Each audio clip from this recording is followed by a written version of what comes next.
friends, or as South Africans, as we South Africans would say, hi Chomi. Thank you for tuning in and welcome back to the Nerve of Nadene.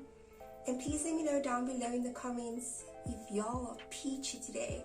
I really want to know. I am just so excited for what's next, so let me know what's happening in your lives. Okay, so I know it's been a while since I've posted, but I don't want to post for the sake of posting. And I want this channel to help us grow into the woman or men that Jesus sees us as, and having the nerve to become more like him. So I just came back from a trip with my family, and just to be clear, I know that it's such a privilege in these times to go on these trips, and I don't want it to be seen as I'm boasting, but I'm just so grateful that I was able and had the opportunity, especially in these times, to be able to go on a trip. So I made full use of this trip, and I was able to practically show you guys how we can thrive in our singleness. Also, please let me take this moment to ask you guys to please subscribe and like this video if this is your kind of thing.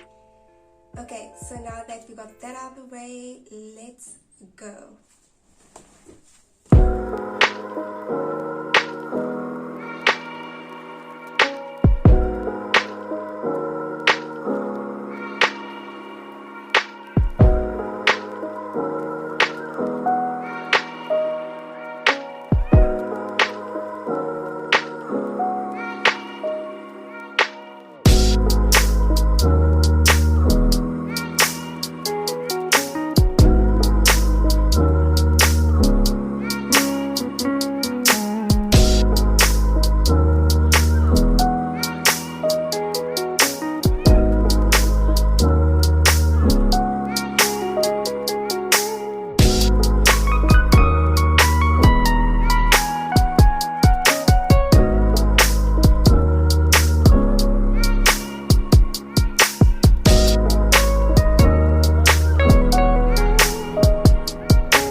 To get back to the question about how can we thrive being single and to embrace the place that we're in, I think for me the number one thing to do is to seek God first, and in his presence to ask him these questions.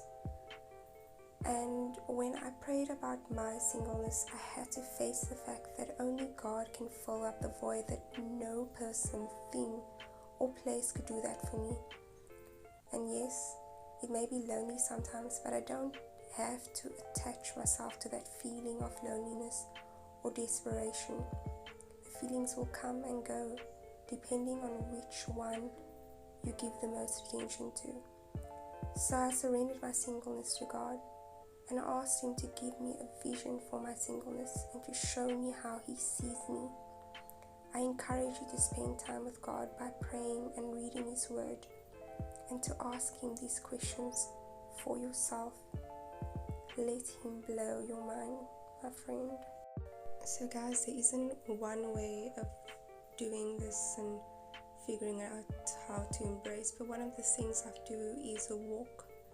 Such a great way to mentally release any kind of stress that I'm going through, or just to be more balanced and getting the blood flowing in my body. But it's a wonderful thing to do, because I can bask in the beauty of our Father's creation, and most importantly connect to Jesus. Then on the topic of mental health, I also believe that speaking to a therapist is so vital to one's mental health. We all have things we're dealing with, or stuff from our past that we need to unpack. It's almost like this one bag that I have. It looks so good on the outside, but really on the inside there's a whole lot of messy things, like old receipts, there is little tissue paper and all kinds of stuff. But then again, there is also sometimes, or most of the time, there's just a bunch of coins laying at the bottom of my bag. And in order to get to that coins, it's so valuable. There is treasure beneath all that rubble. And this is why it's so important to unpack, so that we can get down and dirty and dig out those beautiful treasures that is within us. You have to make up your mind and keep it set and just decide that you are worth it, that you are valuable, that you are worthy of healing and being the woman or man that you are meant to be. Another way that we can thrive and embrace the place that we're in is to pay attention to what we are paying attention to. What are we feeding our minds? What are we reading? What are we, and how are we preparing? What are we investing our energy and time into? Is it in books that add value to the purpose that God has called us to? Is it books that can sharpen our gifts and talents? And then my next question is, how are we spending our time?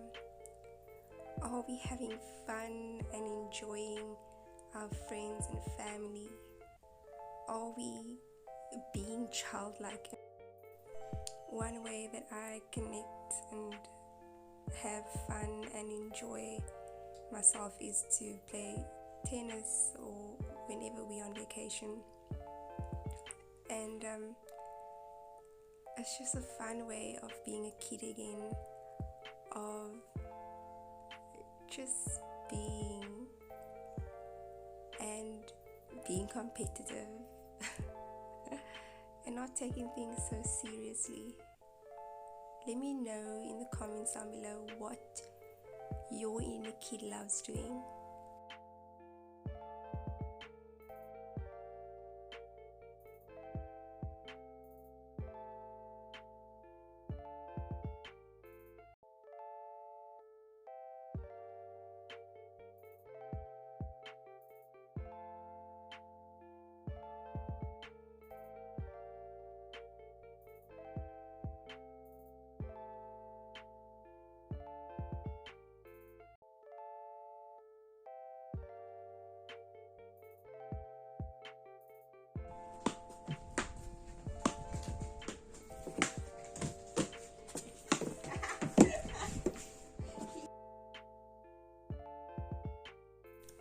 Food, y'all. Food is another way that we can just let our souls get some joy.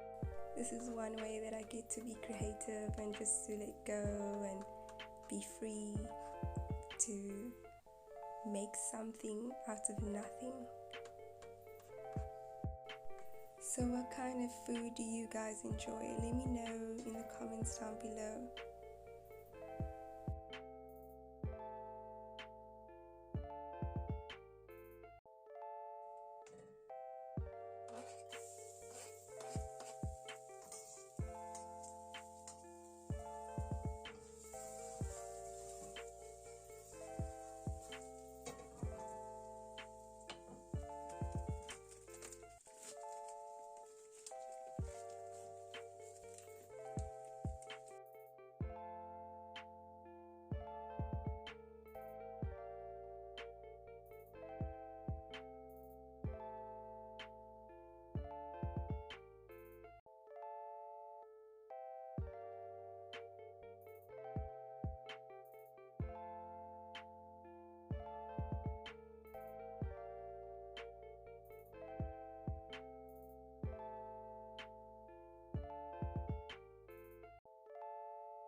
When I did some research on this video, I came across the scripture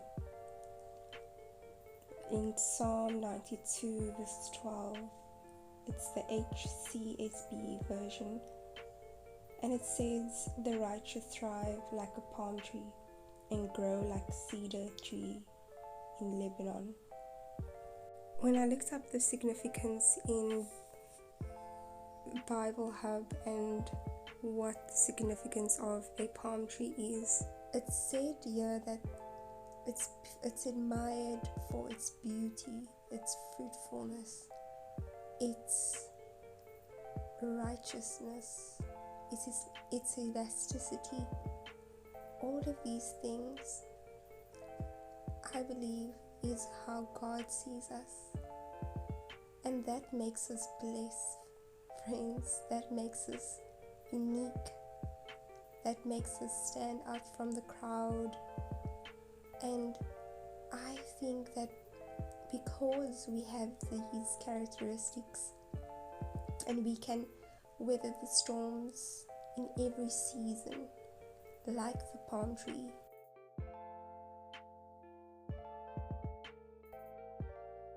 So how do we thrive? This is how we thrive: by praising and glorifying our Father and giving thanks